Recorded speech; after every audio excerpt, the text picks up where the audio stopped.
Finally నేను అనుకున్న విధంగానే జరిగింది. 'రాజా సాబ్' అనేది జాన్వరిలో అయితే రావట్లేదు. సినిమా మళ్ళీ పోస్ట్‌పోన్ అవ్వడం అయితే జరిగింది. ఎందుకంటే భారీ రేస్ అయితే జరుగుతుందనమాట. అటు 'చిరంజీవి' గారు వస్తున్నారు.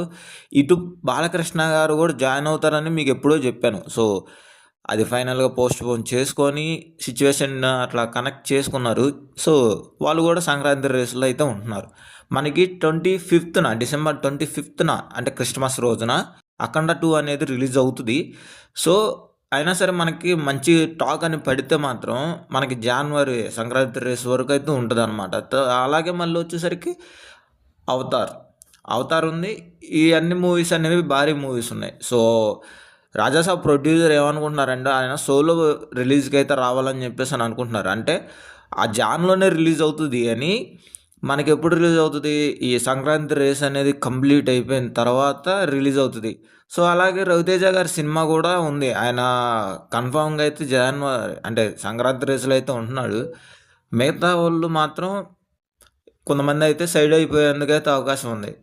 ఇన్ని సినిమాస్ ఉన్నప్పుడు థియేటర్ ఎలా ఉంటాయో అనేది చూడాలి. కానీ 'రాజాసాబ్' మాత్రం చాలా సార్లు ఇప్పటికే పోస్ట్‌పోన్ అయితే అయిందనమాట. ఇంకొకసారి పోస్ట్‌పోన్ అయితే మాత్రం సినిమా మీద ఎక్స్‌పెక్టేషన్స్ అనేవి మొత్తానికి దొబ్బేస్తాయి. ఎవడికైనా గాని దొబ్బేస్తాయి. ఫ్యాన్స్ మాత్రం రేగర్‌గా అయితే ఎదురు చూస్తున్నారు. కొంతమంది ఇన్‌స్టాగ్రామ్‌లో కూడా పెడుతున్నారనమాట. అటు 'చిరంజీవి' గారు, 'బాలకృష్ణ' గారు కాంబినేషన్ అంటే వాళ్ళిద్దరూ కూడా రేస్‌లో ఉన్నప్పుడు లాస్ట్ టైమ్ ఎప్పుడో 'వర్షం' మూవీ అప్పుడు అనుకుంటా.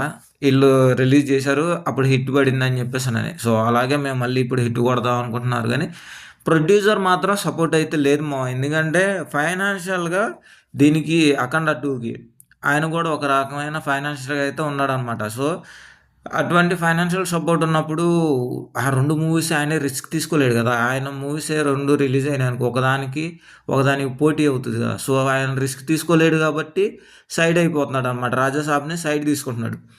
అది చాలామంది వర్త్ అనిపించవచ్చు, వర్తబుల్ అనిపించకపోవచ్చు. కానీ ఆయన వేలో చూసుకుంటే ఆయనకది కరెక్టు. సో, అలాగే అంటే సింగిల్‌గా రిలీజ్ అవ్వడం గూడా నాకైతే ఎందుకో బెస్టే అని అనిపిస్తుంది. ఎందుకంటే ఒక్క రకంగా చిన్నపాటి ఏది 'ప్రేమ కథా చిత్రం' లాంటి ఒక చిన్న పాజిటివ్ టాక్ పడినా 'ప్రభాస్' అన్నకున్న క్రేజ్‌కి బీభత్సంగా లేచిపోద్ది సినిమా. కలెక్షన్‌లో లేచిపోద్ది. అంటే ప్రీవియస్‌లో వచ్చిన మూవీస్ కలెక్షన్ అంతా 1000,00,00,000 అట్లా వస్తదంటే సో, అలాగైతే రాదు. ఎందుకంటే ఒక యావరేజ్ మాదిరి అయితే వస్తది గానీ అంత గ్రాస్ అయితే కలెక్ట్ అయితే చేయదు.